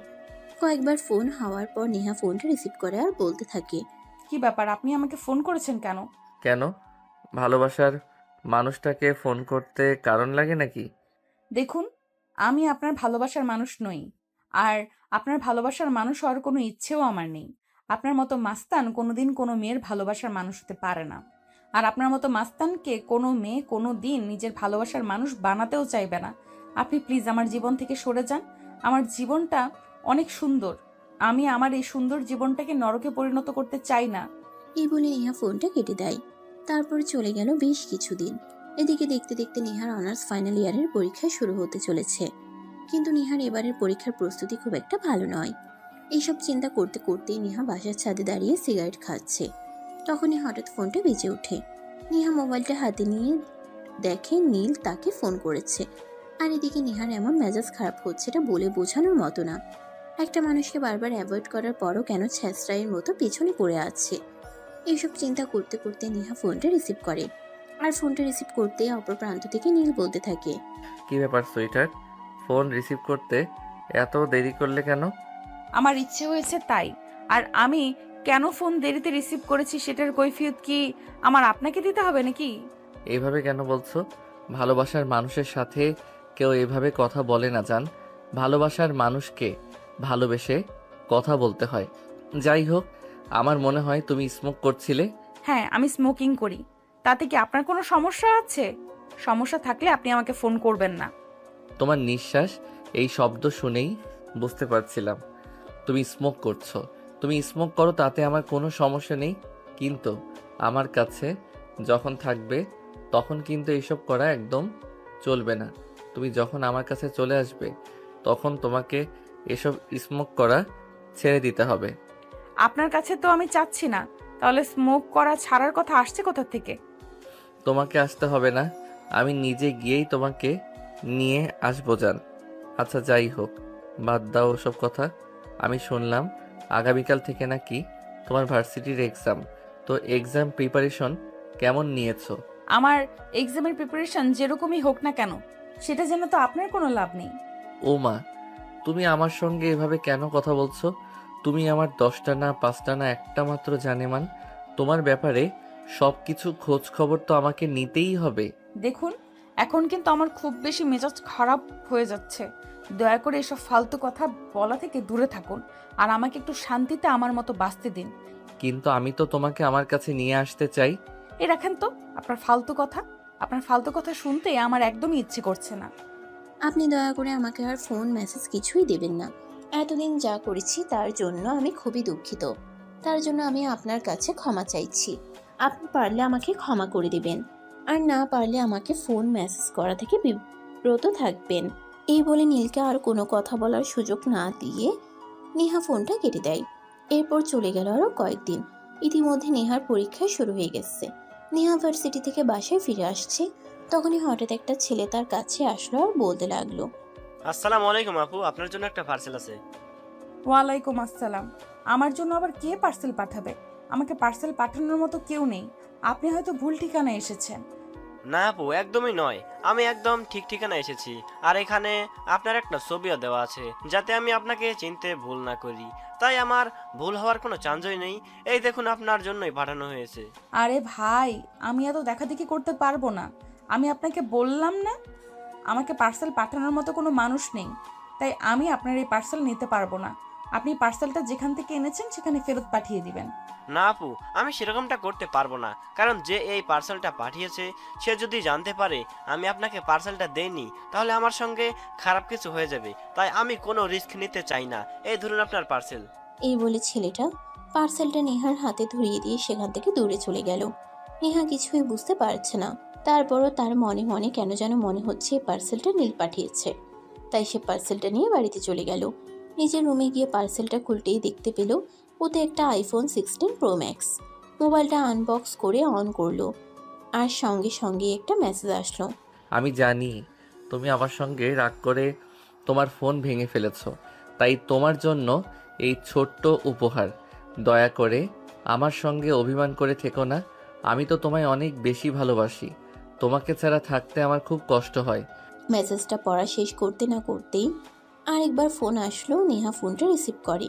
ফোন রিসিভ করে নেহা বলতে থাকে, কি ব্যাপার, আপনি আমার জন্য আইফোন কিনে পাঠিয়েছেন কেন? এইটার কত টাকা দাম সেটা আপনি জানেন? যে তোমাকে আইফোন কিনে পাঠিয়েছে সে আইফোনের দাম জানে না এমনটা তুমি কল্পনা করো নাকি? তাছাড়া একটা কথা তোমায় বলি, আমার ভালোবাসার মানুষটার জন্য এইটুকু খুবই সামান্য। যে মানুষটা আমাকে না দেখে, আমাকে না চিনে আমাকে ভালোবাসতে পারে, সেই মানুষটা যেন আমি এইটুকু করতে পারবো না। আরে, আমি তো আপনাকে বলেছি সম্পূর্ণ বিষয়টা, তারপরও কেন করছেন আপনি আমার সঙ্গে এরকম? আমি আপনার এই গিফট রাখতে পারবো না। আমার বাবা মা যদি জানতে পারে কেউ আমাকে এত দামি একটা ফোন গিফট করেছে, তাহলে আমার বাবা মা আমাকে মেরেই ফেলবে। জান পাখি, এত চিন্তা করার কোনো কারণ নেই। আমি কিছুদিনের মধ্যেই আমার আম্মুকে পাঠাবো তোমার আব্বু আম্মুর সঙ্গে কথা বলার জন্য। তাহলে তো সব ঝামেলা মিটে যাবে। আমি আপনার দুইটা পায়ে ধরি, আপনি দয়া করে এরকমটা করবেন না। আমার বাবা একটা মাস্তানের সঙ্গে আমাকে বিয়ে দিবে না, এটা একটু বোঝার চেষ্টা করুন। উফ জানেমান, এটা নিয়ে তোমার এত চিন্তা কেন? তোমার বাবা মাকে বুঝিয়ে সাজিয়ে যেভাবে তোমাকে আমার কাছে নিয়ে আসতে হয়, আমি সেভাবেই তোমাকে আমার কাছে নিয়ে আসবো। এটা তো আমি তোমাকে বলেছি। তুমি প্লিজ টেনশন করো না, নিজের শরীর স্বাস্থ্য খারাপ করো না। আর হ্যাঁ, পরীক্ষা শেষ হলে তোমার জন্য আরও একটা সারপ্রাইজ গিফট আছে। আমি আপনার কোনো সারপ্রাইজের গিফট চাই না। আপনি দয়া করে আমাকে আর কিছু পাঠাবেন না। এটা আপনার কাছে আমার রিকোয়েস্ট। তুমি বললেই তো হবে না জান পাখি। তুমি আমার 10টা না 5টা না, একটা মাত্র জান পাখি। তোমাকে আমি কোনো কিছু পাঠাবো না, এটা হতে পারে না। কিন্তু তোমাকে যখন যেটা মন চাইবে তখন আমি সেটাই পাঠাবো। আচ্ছা জান পাখি, এখন আমি রাখি, আমার একটু কাজ আছে। এই বলে নীল ফোনটা কেটে দেয়। আর এদিকে তখনই নীলের আম্মু তার রুমে আসা আর নীলকে বলতে থাকে, কিরে তুই দেখছি ইদানিং সমাজ সেবা করতে করতে নিজের পড়াশোনাই খুলে দেখছিস। তুই যে সামনে পরীক্ষা দিবি, এটা কি তোর মনে আছে? হ্যাঁ আম্মু, মনে আছে। এবং তুমি দেখো, আমি অন্যান্য বছরের তুলনায় এই বছর অনেক ভালো রেজাল্ট করব। অন্য বছর তো তুই তাও পড়াশোনা করতিস, এই বছর তো তুই একদমই পড়াশোনা করার চেষ্টা। তাহলে তুই বলছিস কি করে তুই অন্য বছরে তুলবে, এই বছর অনেক ভালো রেজাল্ট করবি? আমাকে বল তো শুনি। আম্মু, অন্য বছর তো আমাকে অনুপ্রেরণা দেওয়ার মতো কেউ ছিল না। এবার অনুপ্রেরণা দেওয়ার মতো একজন মানুষ পেয়ে গেছি, তাই আমি খুব ভালো রেজাল্ট করব, দেখে নিও। ও মা, তাই নাকি? তাহলে কে সে অনুপ্রেরণা দেওয়া মানুষ, সেটা তো আমাকেও দেখতে হয়। সত্যি তুমি দেখবা? তাহলে আমার কাছে আসো, আমি তোমায় দেখিয়ে দিচ্ছি। এই বলে নীল তার মোবাইল থেকে নেহার একটা ছবি বের করে আর সেটা তার আম্মুকে দেখায়। এটা দেখে তার আম্মুর তো চক্ষু একদম চড়ক গাছ। তার আম্মু অনেকটা রেগে গিয়ে বলতে থাকে, এগুলো কোন ধরনের ফাজলামো? আমি তো সেটাই বুঝতে পারছি না। এই মেয়েটা সিগারেট খায়, ছোট ছোট জামা পরে ঘুরে বেড়ায়, আর কি না তুই বলছিস এই মেয়েটাকে তুই বউ বানাবি? হ্যাঁ আম্মু, এই মেয়েটা আমি আমার বউ বানাবো। মেয়েটাকে আমি যেদিন প্রথম দেখেছি সেদিনই আমার পছন্দ হয়েছিল। আর তারপর যখন জানতে পারলাম মেয়েটা আমাকে না দেখেই ভালোবাসে, তখন তো আমি একদম মেয়েটার প্রেমে পাগল হয়ে গেছি। আমার মনে হচ্ছে আমার ছেলেটাও সত্যি সত্যি মাথা খারাপ হয়ে গেছে। তা না হলে কেউ নিজের চেয়ে বয়সে বড় একটা মেয়েকে ভালোবাসতে পারে? তুই জানিস, তুই সবেমাত্র অনার্স সেকেন্ড ইয়ারে পড়াশোনা করছিস, আর এই মেয়ে অনার্স ফাইনাল ইয়ারে। মেয়েটা তোর চেয়ে 2 বছরের বড়। আম্মু, মেয়েটা আমার চাইতে বয়সে বড়, তাতে কি হয়েছে? তোমার ছেলেকে যে মেয়েটা না দেখে ভালোবাসতে পারে, যে মেয়েটা তোমার ছেলের সম্পর্কে কোনো কিছু ঠিকঠাক পাবেন না জেনেই সবার কাছে বলে বেড়াতে পারে আমি তার বয়ফ্রেন্ড, ওই মেয়েটাকে ভালোবাসবো না তো আমি কাকে ভালোবাসবো বলো? কিন্তু তারপরও আমার মনে হয় তোমার সিদ্ধান্তটা নেওয়া ভুল, একদম ঠিক হয়নি। মেয়েটার গ্রাম থেকে, তারপর আবার তার বাবা মা আছে। তার বাবা মা কখনোই তোমার ব্যাপারে তোমার পরিচয় জেনে, তোমার পরিচয় জানতে পারলে তোমার সঙ্গে তার মেয়ের বিয়ে দিবে না। তাহলে তোমরা আছো কি করতে? তোমরা আমার বাবা মা, তোমরা তো আমার সম্পর্কে খুব ভালো করেই জানো আমি অন্যায় কাজ করি নাকি ভালো কাজ করি। তাহলে তোমরা যদি এই ব্যাপারটা ম্যানেজ করতে নাই পারো, তাহলে তোমরা কিসের মা বাবা? আচ্ছা ঠিক আছে, তোর আব্বু আগামী সপ্তাহে বাড়িতে আসলে তারপর তার সঙ্গে কিছু বলে দেখি সে কি বলে। আব্বুকে নিয়ে তোমাকে চিন্তা করতে হবে না, আমি আগে আব্বুর সঙ্গে বলে দিয়েছি, আব্বু তো এক কথায় রাজি হয়ে গেছে। তুই কি সত্যি কথা বলছিস? মেয়েটা তোর চেয়ে বয়সে বড়, এটা জানার পরও তোর আব্বু রাজি হয়ে গেছে? হ্যাঁ আম্মু, আমি যা বলছি একদম সত্য কথা বলছি। আব্বুর কাছে আমি সবকিছু খুলে বলেছি, তারপর এই আপু রাজি হয়েছে। আমার কাছে যদি তোমার বিশ্বাস না হয়, তাহলে তুমি এক্ষুনি আব্বুকে ফোন দিয়ে জেনে নিতে পারো। আমাকে তো সেটাই বলতেছে, কারণ আমি তোর কথা একটুও বিশ্বাস করতে পারছি না। তোর কথা আমার বিশ্বাস হওয়ার মতোই না। তাও তুই ওয়েট কর, আমি এক্ষুনি তোর বাবাকে ফোন করে জেনে নিচ্ছি। এই কথা বলে নীলের আম্মু তখনই সঙ্গে সঙ্গে নীলের আব্বুকে ফোন দেয়। আর নীলের আব্বুর কাছ থেকে কেউ জানতে পারে নীল যা বলছে একদম সত্য কথাই বলছে। তখন নীলের আম্মু নীলের আব্বুকে বলে, এসব তুমি কি বলছো? মেয়েটা আমাদের ছেলের চেয়ে 2 বছরের বড়, তাও আবার এত গন্ডা মাখা মেয়েকে আমাদের বাড়ির বউ বানাবো? তোমার ছেলের হিস্টোরি যদি জানতে পারে তাহলে কোনো মেয়ে তোমার ছেলে কেউ বিয়ে করবে না। ভিতরে ভিতরে যত ভালোই হোক না কেন, উপরটাই সবাই দেখে, তাই সবাই তাকে ওভাবেই বিচার করবে। সো অন্যকে বিচার করার আগে নিজেকে বিচার করে দেখে নিও। কিন্তু তারপরও আমাদের ছেলেটা আর মেয়েটার দিক একটু আমাদের বেশি দেখতে হয়। মানুষ হিসেবে সবাই সমান বুঝতে পেরেছে, মানুষকে মানুষ বলেই বিবেচনা করা উচিত, অন্য কিছু বলে কখনো বিবেচনা করা উচিত নয়। যাই হোক, আমি আগামী সপ্তাহে দেশে আছি, আর তুমি নীলকে বলে দিও আমি দেশে এসে ওর বিয়ের ব্যাপারে কথা বলবো। এই বলে নীলের আব্বু ফোনটা কেটে দেয়। আর এদিকে এই কথা শুনে নীলের মন যেন খুশিতে নিচে ওঠে। তখনই সে তার আম্মুর কাছ থেকে একটু দূরে চলে যায় আর নেহাকে ফোন দেয়। হ্যালো মাই ডিয়ার সুইটহার্ট, তোমার জন্য একটা খুশির খবর আছে। আমার জন্য আপনি আবার কি খুশির খবর দিবেন? আপনি তো আমাকে খারাপ খবর ছাড়া আর কিছুই দেন না। তাহলে আমি কি মনে করব আপনি আমাকে আবারও কোনো খারাপ খবর দিবেন? না জান পাখি, সেরকম কিছুই না। আমি তোমাকে কেন খারাপ খবর দেব? আমি তো তোমায় ভালোবাসি, আর ভালোবাসার মানুষকে কখনো খারাপ খবর দেওয়া যায় নাকি? প্লিজ আপনি আমাকে ছেড়ে যান না, প্লিজ। আমি একটু মুক্তির নিঃশ্বাস নিতে চাই, একটু ভালোভাবে বেঁচে থাকতে চাই। ভালোভাবে বেঁচে থাকার জন্য আমি আপনার নামটা ব্যবহার করেছিলাম, কিন্তু আপনি এভাবে আমার জীবনটাকে লণ্ডভণ্ড করে দেবেন, এটা আমি কোনোদিন কল্পনাও করিনি। আমি তোমাকে মুক্তির বিহঙ্গ দিতে চাই। আমি তোমাকে মুক্ত পাখির ন্যায় আকাশে উড়তে দিতে চাই। তাই আমি তোমাকে আমার বউ বানাতে চাই। আপনার মতো মাস্তানের বউ হয়ে কেউ পাবে মুক্ত জীবন? এটা তো জাস্ট কল্পনার অতীত। প্লিজ এরকম করবেন না আপনি। কিন্তু জান পাখি, এসব বলে তো আর লাভ হবে না। আমি তোমার শ্বশুর আর শাশুড়ি দুজনকেই তোমার ব্যাপারে বলে দিয়েছি।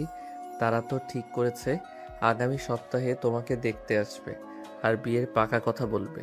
তো এখন বলে তুমি কি করবে? জানি না, তবে আমি আপনাকে কোনোভাবেই বিয়ে করব না, এটাই আমার শেষ কথা। এই বলে নেহা ফোনটা কেটে দেয়। আর এদিকে দেখতে দেখতে 1 সপ্তাহ সময় কেটে গেল। আজ সকালে সরাসরি দেখা করতে এবং বিয়ের কথা পাকা করতে আসছে। এটা শুনে নেহার মাথায় আকাশ ভেঙে পড়ল। সে কি করবে কিছুই বুঝতে পারছে না। তখনই তার মাথায় একটা বুদ্ধি আসলো। সে মনে মনে চিন্তা করলে সে বাড়ি থেকে পালিয়ে দূরে কোথাও চলে যাবে, কিন্তু কোথায় যাবে সেটাই সে বুঝতে পারছে না। এইসব চিন্তা করতে করতে নিজের প্রয়োজনীয় কিছু জিনিসপত্র গুছিয়ে নিয়ে নেহা বাড়ি থেকে বের হয়ে পড়ে। প্রতিমধ্যে নেহা একটা অটো নেয় তার গন্তব্যস্থলে পৌঁছানোর জন্য। আর অটোটা মাঝ রাস্তায় গিয়ে নষ্ট হয়ে যায়। আর ঠিক তখনই একটা বড় গাড়ি তার সামনে এসে দাঁড়ায়। আর গাড়ি থেকে নীল নামে। নেহাকে দেখেও তার আসল পরিচয় প্রদান না করেই নেহাকে বলে, আরে এই যে আপু, আপনি এখানে কেন? তুই আবার আমার সঙ্গে কোনো ঝামেলা করতে এসেছিস? চুপচাপ এখান থেকে কেটে পড়তো, আমার এমনিতেই মেজাজ খারাপ আছে। আপু কি হয়েছে বলেন না। আপনি হাজার হোক আপনি আমার নানার বাড়ির প্রতিবেশী বলে কথা। আপনি কোনো ঝামেলায় বলে আমি আপনাকে সহযোগিতা করব। এইটা তোর সহযোগিতার কোনো প্রয়োজন নেই। তুই এখান থেকে চুপচাপ চলে যা, এমনিতেই আমার মেজাজ খারাপ আছে। তুই আর খারাপ করিস না। মানে এখান থেকে কেটে পড়ে, এটাই তোর জন্য বেটার হবে। আরে কি বলছেন? সন্ধ্যা হয়ে আসছে, আপনি একটা মেয়ে মানুষ, আর আপনি যেখানে দাঁড়িয়ে আছেন এই জায়গাটা আপনার বাড়ি থেকে বেশ অনেকটাই দূর।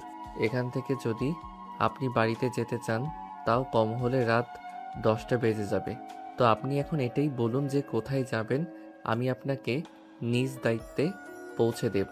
আরে ভাই, রক্ষা কর আমায়, আমার কোনো সাহায্যের প্রয়োজন নেই। আমি যেখানে যাচ্ছি একা পৌঁছে যেতে পারবো।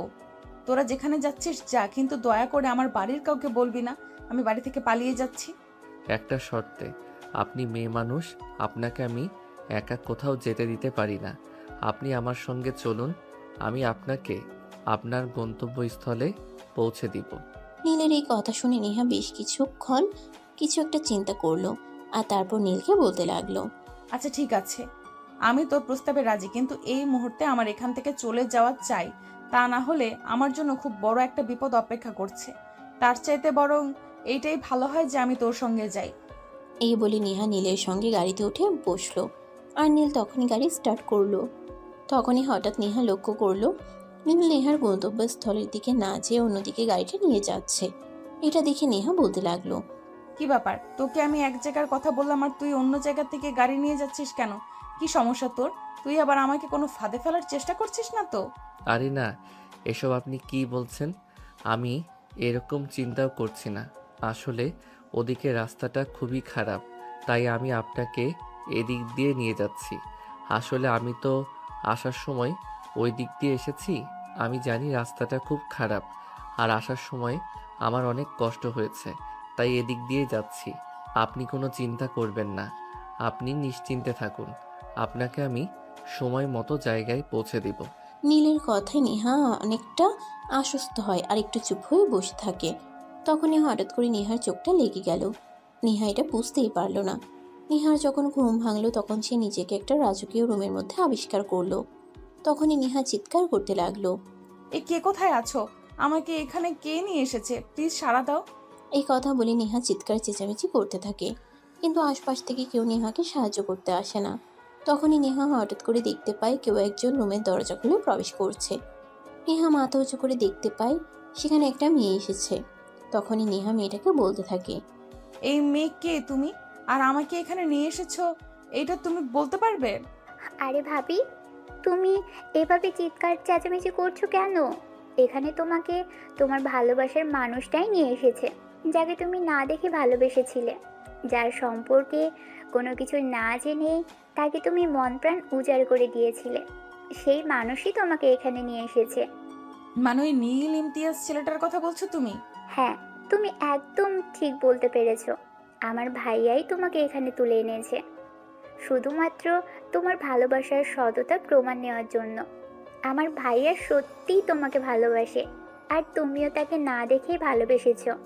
এটা জেনে তো আমার ভাইয়া এতটাই অনুপ্রাণিত হয়েছে যে তোমাকে এভাবে তুলে এনেছে বিয়ে করার জন্য। এইসব কথা শুনে নেহার মাথায় যেন আকাশ ভেঙে পড়ল। সে ভাবতেই পারছে না যার জন্য এত কিছু করলো অবশেষে কিনা তার কাছেই ধরা পড়তে হলো। যার জন্য বাড়ি ঘর সবকিছু ছেড়ে চলে এসেছে অবশেষে কিনা তার খাঁচাতে এসে ঢুকেছে। কিন্তু এটা কি করে হলো? তবে কি ওই ছেলেটা মানে নীল তার সাথে প্রতারণা করেছে? তাকে ভুল কথা বলে এই ছেলেটার কাছে এনে তুলে দিয়েছে? কিন্তু সে কি করে এইসব ব্যাপার জানতে পারবে? এই সবই চিন্তা করছিল নেহা। তখনই প্রিয়া নেহাকে উদ্দেশ্য করে বলতে লাগলো, ভাবি, ভাইয়া বলো, তুমি নাকি গতকাল থেকে কিছু খাচ্ছ না, তাই আমাকে বললো তুমি ঘুম থেকে উঠলে তোমাকে খাবার দিতে বললো। তুমি কি খাবে? আমি তোমার জন্য বানিয়ে নিয়ে আসছি। আমি কিছুই খাবো না, আমি এখান থেকে চলে যেতে চাই। প্লিজ আমাকে এখান থেকে চলে যাওয়ার ব্যবস্থা করে দাও। তুমিও তো একটা মেয়ে, একটা মেয়ে হয়ে আর একটা মেয়ের সর্বনাশ হবে এটা তুমি বসে বসে দেখছো? তুমি তো জানোই তোমার ভাইয়া কেমন মানুষ। প্লিজ তুমি আমাকে এখান থেকে পালিয়ে যেতে সহযোগিতা করো। আমার ভাইয়ের মতো মানুষকে নিজের জীবন সঙ্গী হিসেবে পেতে চলেছ, তাতে তুমি খুশি নও? বরঞ্চ আমাকে এটা বলছো তুমি এখান থেকে পালিয়ে যাবে আর আমি তোমাকে সাহায্য করব? হ্যাঁ, নয়তো কি করব? তোমার ভাইয়া তো একটা গুন্ডা মাস্তান। তোমার ভাইয়ের মতো ছেলেকে কখনো ভালোবেসে বিয়ে করা যায় নাকি? তোমার কথা শুনে তো আমার মনে হয়েছে তুমি আসলেই আমার ভাইয়ের সম্পর্কে কোনো কিছুই জানো না। তোমার ভাইয়া একটা গুন্ডা মাস্তান, শহরে তার রাজত্ব চলে। এর বেশি আর কি জানা চাই আমার? ও, এই ব্যাপার। তাহলে এতক্ষণে আমি বুঝতে পেরেছি তুমি শুধু আমার ভাইয়ার বাহিরের রূপটাই দেখে যাও, বৃত্তের রূপটা একটু দেখোনি, তাই এভাবে কথা বলছো। যাই হোক, তুমি এখানেই থাকো, ভাইয়া একটু বাইরে গেছে, হয়তো কিছুক্ষণের মধ্যেই চলে আসবে। এই বলে প্রিয়া সেখান থেকে বের হয়ে চলে গেল। আর এদিকে ঠিক তখনই নীলের আম্মু নেহা যে রুমে আটকা ছিল ওই রুমে আসে। নেহা ওনাকে দেখে চিৎকার দিয়ে ওঠে আর বলতে থাকে, এই যে শুনেন, আপনি আমাদের পাশের বাড়ির ওই বুড়ো লোকটার মেয়ে না, যার শহরে বিয়ে হয়েছে? তুমি বড় লোক মেয়ে কাকে বলছো? আমি তোমার শাশুড়ি মা, আমাকে আম্মু বলে ডাকো। আর ওই বদমাসটার সঙ্গে তো দেখেছি আপনাদেরও মাথা খারাপ হয়ে গেছে। এইসব কি বলছেন? ওই ছেলেটা আমাকে এখানে তুলে এনেছে আর আপনি কিনা বলছেন আপনি আমার শাশুড়ি মা? নীল ইমতিয়াজ যদি আমাকে এখানে তুলে এনে থাকে তাহলে আপনি আমার শাশুড়ি মা হন কিভাবে? আমি তো এটাই বুঝতে পারছি না। হ্যাঁ, আমি জানি তুমি এটা বুঝতে পারবে না, তাই আমি তোমাকে সহজভাবে বলছি। আমার ছেলে যখন গ্রামে বাড়িতে গিয়েছিল তখন তোমার সঙ্গে পরিচয় হয়, আর সেখানে কোনোভাবে জানতে পারে তুমি সবার সঙ্গে বলে বেড়াও যে নীল ইমতিয়াজ তোমার বয়ফ্রেন্ড। কিন্তু তুমি জানতেই না তোমার সামনে দাঁড়িয়েছিল নীল ইমতিয়াজ। তারপর তুমি আমার ছেলে তোমার ব্যাপারে আরো খোঁজ নিয়ে জানতে পারে যে সত্যি তুমি আমার ছেলের বলে মানুষকে ভয় দেখাও আর অনেক কিছু জানি। তখনই আমার ছেলে মনে মনে ফোন কি করে তোমাকে একবার একটু চেক করে দেখবে, আর তার জন্যই তোমাকে ফেসবুকে নাম দেয়। আর তারপরে আমাদের পাড়ার একজনের কাছ থেকে তোমার নাম্বার নেই আর তোমার সঙ্গে কথা বলা কন্টিনিউ করতে থাকে। এসব আপনি কি বলছেন? আমি বিশ্বাস করি না আপনার কথা। আপনি আমাকে সম্পূর্ণ মিথ্যা কথা বলছেন। নীল ইমতিয়াজ আর আপনার ছেলে সম্পূর্ণ আলাদা মানুষ। আমি আপনার ছেলেকে দেখেছি, নম্র, ভদ্র, শান্তশিষ্ট একটা ছেলে। আর নীল ইমতিয়াজের কথা আমি সবার মুখে মুখে শুনেছি। সে প্রচণ্ড রাগী, জেদি আর একগুঁয়ে। কেউ যদি তার কোনো কাজে বাধা হয়ে দাঁড়ায় তাহলে সে ওই মানুষটাকে তার পথ থেকে সরিয়ে দিতে 2 সেকেন্ড চিন্তা ভাবনা করে না। আর শহরের এমন কোনো ঝামেলা নেই যেটাতে সে ইনভলভ নেই। তুমি আমার ছেলের সম্পর্কে যেটা জানা তার সবটা সত্যি নয়। আমার ছেলে অন্যায়ের প্রতিবাদ করে মাত্র। আমার ছেলে কখনোই কোনো খারাপ কাজ করে না। যেখানে অন্যায় সেখানেই আমার ছেলে পৌঁছে যায়, আর অন্যায়কে সে বিন্দুমাত্র প্রশ্রয় দেয় না, শুধুমাত্র অন্যায়ের প্রতিবাদ করে। তবে কি আমি এতদিন যা শুনেছি তা সম্পূর্ণই ভুল? তবে কি আমার স্বপ্নের নীল ইমতিয়াজ আর বাস্তব নীল ইমতিয়াজ সম্পূর্ণ আলাদা দুজন মানুষ? হ্যাঁ, একদমই তাই। আমার ছেলে পার্সোনালিটি খুবই ভালো, কিন্তু সেটা অন্যায় সহ্য করতে পারে না। আর সেখানেই কিছু মানুষ তার নামে মিথ্যা রচনা দেয়। সে খুব খারাপ কাজ করে। ঠিক তেমনই হয়তো তুমিও কোনোভাবে আমার ছেলের প্রতি ভুল ধারণা নিজের মনে ঢুকিয়ে ফেলছো, আর সেটা ঠিক করতে পারছো না। তবে এইটা কথা বলি, আমার ছেলে যদি সত্যি তোমাকে ভালোবাসে, তুমি ওর ভালোবাসাকে অবহেলা করো না। তাহলে হয়তো সে তোমার স্বপ্নের সেই মানুষটার মতোই হয়ে যাবে। কারণ তুমি জানোই, ভালোবাসা হারিয়ে গেলে মানুষ পাগলের মতো হয়ে যায়। খুব ভালোবাসা হারিয়ে মানুষ বেঁচে থাকতে পারে না। ভালোবাসাবিহীন মানুষের জীবন শুকনো পাতার নেই, উড়ে থাকে। দুজনে কথা বলতে বলতে এই নীল নেহার আব্বু আম্মুকে নিয়ে সেখানে উপস্থিত হয়। নেহা তার আব্বু আম্মুকে দেখে দৌড়ে গিয়ে তাদের জড়িয়ে ধরে আর কান্না করতে থাকে।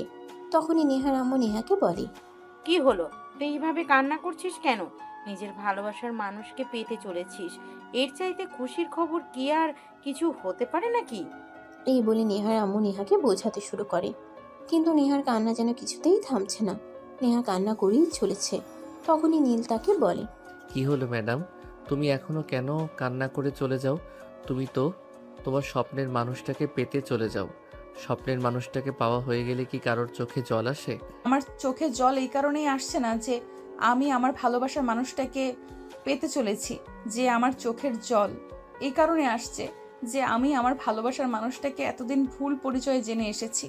এখন তো সঠিক পরিচয় জানতে পেরেছো, এখন আর কান্না করো না। তোমার চোখ দিয়ে পানি পড়লে আমার হৃদয়ে দহন হয়। এই বলে নীল নেহার চোখ থেকে পানি মুছে দিয়ে তাকে নিজের বুকে টেনে নিল। নেহা তো সবার সামনে এমন অবস্থায় পুরো অনেকটাই লজ্জা পেয়ে গেল, আর নীলকে আস্তে আস্তে কানে কানে বলতে লাগলো, এই কি করছো সবার সামনে? তুমি এইভাবে আমাকে জড়িয়ে ধরছো কেন সবার সামনে? আমাকে জড়িয়ে ধরে তোমার কি একটু লজ্জা লাগছে না নাকি? যে মানুষটা আমাকে না দেখে ভালোবাসতে পারে সেই মানুষটাকে আমি জড়িয়ে ধরেছি, তাহলে আমার লজ্জা করবে কেন? তাছাড়া তুমি তো আমার বউ হতে চলেছ, আর বউকে যদি জড়িয়ে না ধরি তাহলে কাকে জড়িয়ে ধরবো? তাই বলে এভাবে সবার সামনে জড়িয়ে ধরবে নাকি? তাছাড়া এখনো তো তোমার সঙ্গে আমার বিয়েটাই হলো না, আর এখনই যদি তুমি আমাকে এইভাবে জড়িয়ে ধরো তাহলে লোকে কি মনে করবে? লোকে কি মনে করলো না করলো তার দ্বারা আমি কোনো দিনও ধারি না। আর তার ধার যদি আমি থাকতাম তাহলে হয়তো আজ মানুষ আমার নামটাকে যতটা চিনে আমার নামটা কি অতটা চিনতো না। তখনই পাশ থেকে প্রিয়ার টিটকিরি মেরে বসে থাকে। হয়েছে হয়েছে, আমাদের সামনে আর এত আলগা প্রেম দেখাতে হবে না। বউকে বাসর ঘরে নিয়ে গিয়ে আদর করো, এখন ছেড়ে দাও। এখন সবাই তোমাদের বিয়ে দেখার জন্য অপেক্ষা করছে। সবাইকে আগে তোমাদের বিয়েটা তো দেখতে দাও। তুই না আর ফাজলামো করা ছাড়লি না। আচ্ছা ঠিক আছে, আমি আমার বউকে ছেড়ে দিলাম, কিন্তু একটা কথা তোকে বলে রাখি, আমার সঙ্গে এরকম করছিস না, তোর জামাই কিন্তু তোকে একটু ভালোবাসবে না, মনে রাখিস। দেখ ভাইয়া, তুই আমাকে এভাবে বদদোয়া দিতে পারিস না। হাজারো তুই আমার আপন বড় ভাই বলে কথা। আপন বড় ভাই হয়ে নিজের বোনকে কেউ এভাবে বদদোয়া দেয় নাকি? যেমন বোন তার তেমন ভাই। হয়েছে হয়েছে, তোদের এইসব ফাজলামো এখন বাদ দিয়ে কাজী সাহেব অপেক্ষা করছে, এখন সবাই ড্রাইভিং রুমে চল। এই বলে নীলের আব্বু আম্মা আর নেহার আব্বু আম্মু নীল আর নেহাকে নিয়ে ড্রয়িং রুমে চলে আসে। এদিকে কাজী সাহেব তো অনেকক্ষণ আগেই লেখাপড়ার কাজ শেষ করে বসে আছেন। নীল আর নেহাকে নিয়ে আসতেই তিনি রেজিস্ট্রি পেপারে সাইন করিয়ে দিলেন আর নীলের আব্বুকে উদ্দেশ্য করে বলতে লাগলেন, দেখুন মিস্টার চৌধুরী, আপনার ছেলের বিয়েটা এভাবে হয়ে যাবে এটা কিন্তু আমরা কোনোদিনও কল্পনাও করিনি। আমরা তো ভেবেছিলাম বিশাল জাঁকজমকভাবে অনুষ্ঠান করে আপনার ছেলের বিয়ে দেবেন আর আমরা সেখানে কবজি ডুবিয়ে খাবো। এটা নিয়ে কোনো চিন্তা করবেন না। আমার ছেলে বিয়ে করে কোথা দেখবেন, শহরের সবচাইতে বড় কমিউনিটি সেন্টারে বিয়ে পড়াবো এবং শহরের সবাইকে দাওয়াত করে খাওয়াবো। তাহলে তো আলহামদুলিল্লাহ, আর কোনো চিন্তাই নেই, অনেকদিন পর বড় একটা দাওয়াত খেতে পারবো। হ্যাঁ একদমই তাই, কোনো চিন্তা করবেন না। আমার ছেলের বিয়ে বলে কথা, এমন অনুষ্ঠান করব যে সবাই কয়েকশো বছর মনে রাখবে। তাহলে সেই দিনটা খুব যেন বেশি দেরিতে না হয়, তাড়াতাড়ি যেন আমরা সেই দিনটা দেখতে পাই। এবং আপনার পুত্র এবং পুত্রবধূর জন্য আমাকে দোয়া আর শুভকামনা রইল। তাদের ভবিষ্যতের জীবন অনেক খুশি হবে আর সুন্দর হোক। এই বলে কাজী সাহেব নিজের ফিস বুঝে নিয়ে সেখান থেকে চলে গেলেন। আর এদিকে তখনই নীলের আব্বু নীলকে বলতে লাগলো, এটার জন্য কিন্তু আমার সত্যি একদম প্রস্তুত ছিলাম না। তুমি আমার ছেলে আর তোমার বিয়ে বলে কথা, শহরের সবাই কত আনন্দ উল্লাস করে। তো তাছাড়া শুধু শহরের মানুষ বললে ভুল হবে, দেশের বাইরে আমার কথা বন্ধু বান্ধব আত্মীয় স্বজন আছে, তারাও সবাই এই বিয়েতে উপস্থিত থাকতো। বিয়েটা হয়ে গেছে তো কি হয়েছে, রিসিপশনের অনুষ্ঠান তো বড় করে আমরা করতেই পারি। তবে একটা কথা কি জানো, ভাগ্যে যা লেখা থাকে তা হবেই। আমি ওকে ভেবেছিলাম এইভাবে বিয়েটা করব, আমিও তো কোনোদিন ভাবিনি, যা হওয়ার তা হয়ে গেছে। এটা নিয়ে তো আর এখন মন খারাপ করে কোনো লাভ নেই। হ্যাঁ আব্বু, একদম ঠিক কথাই বলেছে। আমাদের ভাগ্যে যা আছে তা হবে, সেটা আমরা কোনোভাবেই ফেরাতে পারবো না। হ্যাঁ বৌমা, তাই চলো এখন সবাই ডিনার টেবিলে সবাই একসঙ্গে বসে রাতের খাবারটা খাবো, আর তারপর তোমরা তোমাদের নতুন জীবনে পদার্পণ করবেন। ততক্ষণে আমি ওনাদের করেছেন লোকদেরকে ফোন করে বলে দিয়েছি, তারা তোমাদের জন্য বাসরঘর অ্যারেঞ্জ করবে। বাসর ঘরের কথাটা শুনতেই অনেকটা লজ্জা পেয়ে গেল আর মাথাটা নিচু করে নিল। নীল তখনই নেহার হাতটা ধরে ডিনার টেবিলে নিয়ে গেল আর তারপরে সবাই একসাথে বসে অনেক মজা করে ডিনারটা সেরে নিল। এদিকে নীল আর নেহার জন্য বাসর ঘর রেডি করা হয়ে গেছে। প্রিয়া রুমের ভিতর বসে আছে। নীল আর নেহা রুমে প্রবেশ করতেই প্রিয়া বলতে লাগলো, ভাইয়া, আমাকে 10,000 টাকা দিতে হবে, তা না হলে আমি এখান থেকে কোনোভাবেই বের হব না। আর আজ তোমাদের বাসর রাতও করতে দিব না। এগুলো কেমন ধরনের কথা? তুই আমার বোন, আর বোন হয়ে ভাইকে এসব কথা বলছিস? তোর একটু লজ্জা করছে না? চুপচাপ এখান থেকে বের হয়ে চলে যা বলছি। আরে তুমি ওর সঙ্গে এরকম কেন করছো? ও তোমার ছোট বোন, তাই বলে তো তোমার সঙ্গে একটু মজা করতে এসেছে। দিয়ে দাও ওকে ওর টাকা নিয়ে চলে যাক, আর তারপর আমরা আমাদের ভালোবাসার মুহূর্তগুলো শুরু করি। নেহার এই কথা শুনে নীল সঙ্গে সঙ্গেই পকেট থেকে 1000 টাকার কয়েকটা নোট বের করে প্রিয়ার হাতে তুলে দিল। আর প্রিয়া টাকাগুলো পেয়ে খুশি মনে সেখান থেকে চলে গেল। আর তখনই নীল দরজাটা আটকে দেয়। যেই না সে নেহার কাছে আসতে যাবে তখন নেহা তাকে বলতে থাকে, এই না, একদমই নয়, আমার কাছে আসবে না। আগে অজু করে আসো, দুজনে মিলে 2 রাকাত নফল নামাজ আদায় করব, আর তারপর যা করার করব। কিন্তু বউ, আমার তো আর তাড়া সইছে না। এত সাধনার পর তোমাকে পেলাম, এখন কি তোমাকে দূরে রাখতে মন চাই নাকি? আমার তো মন চাইছে এক্ষুনি তোমায় আদর করি। তোমার এই লাজুক চেহারা, তোর মিষ্টি হাসি, সব কিছুই আমাকে টানছে। খবরদার, একদম উল্টাপাল্টা কোনো কথা বলবে না। যেটা বলেছি সেটাই হবে। চলো অজু করে আসো। এই বলে নীল আর নেহা দুজনে অজু করতে চলে গেল। তারপর দুজনে মিলে 2 রাকাত নফল নামাজ আদায় করে নিল আর আল্লাহর দরবারে তাদের নতুন জীবনের জন্য অনেক অনেক দোয়া চাইল। নামাজ শেষ হওয়া মাত্রই নীল নেহাকে নিজের কোলে তুলে নেয়। এটা দেখে নেহা বলতে থাকে, এই কি করছো তুমি? তুমি আমাকে কোলে নিয়েছো কেন? আমি তো পড়ে যাবো, আর পড়ে গেলে তো আমার কোমর একদম ভেঙে যাবে। আমাকে দেখে কি তোমার পুরুষ মনে হয় নাকি অন্য কিছু, যে তোমাকে কোলে নেওয়ার শক্তিটুকু আমার শরীরে নেই? ও মা, আমি কি তাই বললাম নাকি? আমি তো এইটুকুই বললাম যে আমি শুনেছি তুমি কোনোদিন প্রেম করনি, প্রেমিকাও তো হয়নি। এই প্রথমবার নিজের ভালোবাসার মানুষটিকে কোলে নিলে সামলাতে পারবে তো, তাই বললাম। ভালোবাসার মানুষের ওজন যদি 300 কেজিও হয়, তবুও বিপরীত প্রান্তের মানুষটার কাছে তার ওজন 1 বস্তা তুলোর সমান হয়। সো কোনো কথা নয়। এই বলে নীল নেহাকে নিয়ে বিছানায় চলে আসে আর তখনই রুমের লাইটটা অফ করে দেয়। এটা দেখে নেহা বলতে থাকে, এ কি করছো তুমি? রুমের লাইট অফ করছো কেন? আমি আমার বউটাকে আদর করব, এটা আমার রুমের আসবাবপত্রগুলো দেখে ফেলবে না। আমার বউ আমার ব্যক্তিগত জিনিস।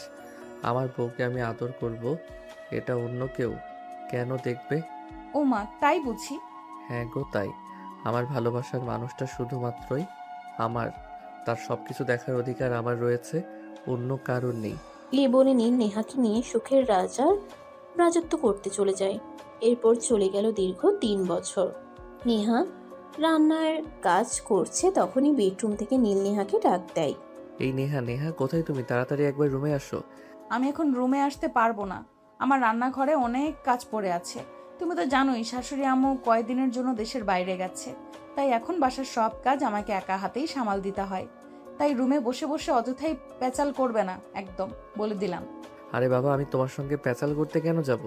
তুমি একবার রুমে আসো, তারপর তো আমাকে বলো আমি তোমাকে কেন ডাকছে। কিন্তু তুমি সেটা না করে ওখান থেকেই বলছো আসতে পারবে না। প্লিজ তাড়াতাড়ি একটু রুমে আসো। তুমি এত কথা কেন বলছো বলো তো? আমি তো তোমাকে একবার বললাম আমি রুমে আসতে পারবো না, আমি এখানে কাজ করছি। একটা মেয়ে তোমার কাছে দিয়ে এলাম আর তুমি ওটাকে সামলাতে পারছো না? আরে ভাই, মেয়ে সামলানোটা বড় ব্যাপার নয়, তোমার মেয়ে কি করেছে সেটা তো আগে দেখবে। এই কথা শুনে নেহা রান্নাঘরের কাজ আরও একটু গুছিয়ে রেখে রুমে আসে আর রুমে এসে দেখতে পায় তার মেয়ে নিশিতা রুমের সবকিছু একদম এলোমেলো করে ফেলেছে। এটা দেখে নেহার মেজাজ অনেকটাই খারাপ হয়ে যায় আর সেই নীলকে উদ্দেশ্য করে বলতে থাকে, এসব কি করে হলো? আমি তো একটু আগে সবকিছু গুছিয়ে রেখে তারপর রান্নাঘরে কাজ করতে গেলাম, আর রান্নাঘরে যাওয়া মাত্রই সবকিছু এমন অবস্থা কিভাবে হলো? আরে তুমি আমাকে বলছো কেন? আমি কি করলাম? সব কিছু করেছি তোমার মেয়ে, তুমি তোমার মেয়েকে বলো। আমার মেয়ে তো করবেই, তো তুমি কি করছিলে এখানে? আমি তো তোমাকে আমার মেয়ের দেখাশোনা করার জন্যই রেখে গিয়েছিলাম। তুমি আমার মেয়ের দেখাশোনাটাও করতে পারো না, তুমি এরকম কেন বলো তো? আরে বাবা, আমার কি দোষ সেটা তুমি আমাকে বলো। আমি তো বসে থাকতে থাকতে এই ঘুম পেয়ে গেছিলাম, তাই চোখটা লেগে গেছিল। কখন কি হলো কিছু বুঝতেই পারিনি, হঠাৎই ঘুমটা ভেঙে গেল আর চোখ খুলে দেখলাম এই অবস্থা। আমি কিছু সামলাতে পারবো না। তোমার মেয়ে এসব কিছু করেছে, এখন তোমাকে সব কিছু সামলাতে হবে। কারণ আমি তোমাকে আমার মেয়ের দেখাশোনা করার জন্য এখানে রেখে গেছিলাম, কিন্তু তুমি সেটা না করে ঘুমিয়ে পড়েছো। তাই এর জন্য তো পানিশমেন্ট তোমাকে পেতেই হবে। তাই বলে তুমি আমাকে দিয়ে ঘরের কাজ করাবে? তোমার স্বামীকে তুমি এতটা শাস্তি দিতে পারবে? এই দেখো, একদম ইমোশনাল কথা বলার চেষ্টা করবে না। আমি তোমাকে যেটা বলেছি সেটাই করো। নীল তখন আর কোনো উপায়ান্তর না দেখে বাধ্য হয়ে সবকিছু গুছিয়ে নিল। সবকিছু গোছানো শেষ হতেই নীল বিছানার দিকে তাকিয়ে দেখল নেহা নিশিতাকে নিয়ে ঘুমিয়ে পড়েছে। তখনই নীল আস্তে করে নেহার পাশে গিয়ে শুয়ে পড়ে। নেহার শরীরে হাত দেওয়া মাত্রই নেহার ঘুমটা ভেঙে গেল আর নেহা বলতে লাগলো, এই কি করছো এসব? একদম কোনো কথা বলবে না, নিশিতা ঘুমিয়ে পড়েছে। চলো না একটু আদর করি তোমায়। এই না, একদম নয়। আমার রান্নাঘরে অনেক কাজ পড়ে আছে, আমাকে রান্নাঘরের কাজ শেষ করতে দাও। কিন্তু কে শুনে কার কথা? নীল তার কোনো কথা না শুনে তার ঠোঁট দুটো নিজের দখলে নিয়ে নেয় আর ইচ্ছে মতো কিস করতে থাকে। আর এভাবেই কিছুক্ষণের মধ্যেই দুজন ভালোবাসার মহাসমুদ্রে ডুবে যায়। সুপ্রিয়